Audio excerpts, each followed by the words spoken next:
جمعہ کے خطبے میں اچانک ہنگامہ۔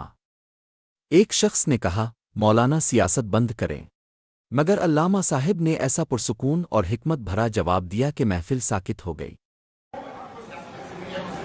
آپ سیاسی جلسے کے لیے یہاں سے چلے جائیں یہاں سے، جس کو امت کا درد نہیں ہے میں اس سے بات بھی نہیں کرنا چاہتا، سیاسی جلسے کے لیے نہیں ہے۔ میرے آقا مولا نے فرمایا، میرے آقا مولا نے غزوہ احد کے موقع میں فرمایا کہ مثل المؤمن کالمؤمنین کالراس من الجسد اذا اشتكى تداعى عليه سائر الجسد۔ میرے آقا نے فرمایا کہ ایک مومن کی مثال دوسرے مومن پر ایسے ہی ہے جیسے سر کا تعلق جسم کے ساتھ ہے۔ یہ سیاسی بات ہے، جو یہاں پر سیاسی چمچہ کرچا کمینہ بیٹھا چلے جائے، ہم نے کبھی سیاسی چمچے سے بات نہیں کی، سیاسی بات کے پتر نہ ہون دے۔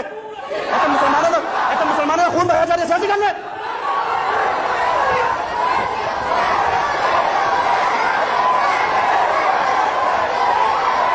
مسلمانوں کے سیدھیاں گولیاں چلا کر سیاست ہے تو مسجد وچوں جدوں ممبر اور محراب کو گل نہیں ہونی تو پھر کتوں ہونی ہے؟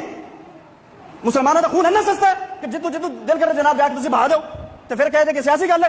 اسی سیاسی چمچیاں کرچیاں نال کدے گل نہیں کیتی، ساڈی ہمیشہ حضور دے غلاماں نال گل ہے، اسی حضور دے غلاماں نال گل کرتے ہیں کہ یہ کون ہونے جناب مسلمانوں کا خون بہانے والے، انہاں دی جرت نہیں ہوئی مسلمانوں کا خون بہان۔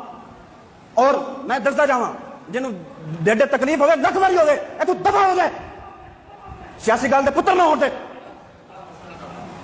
ممبر پر جو بندہ کھڑا ہو وہ حضور کے ممبر پر کھڑا ہے، آپ کی جرت کیسے ہوئی ہے بات کرنے کی؟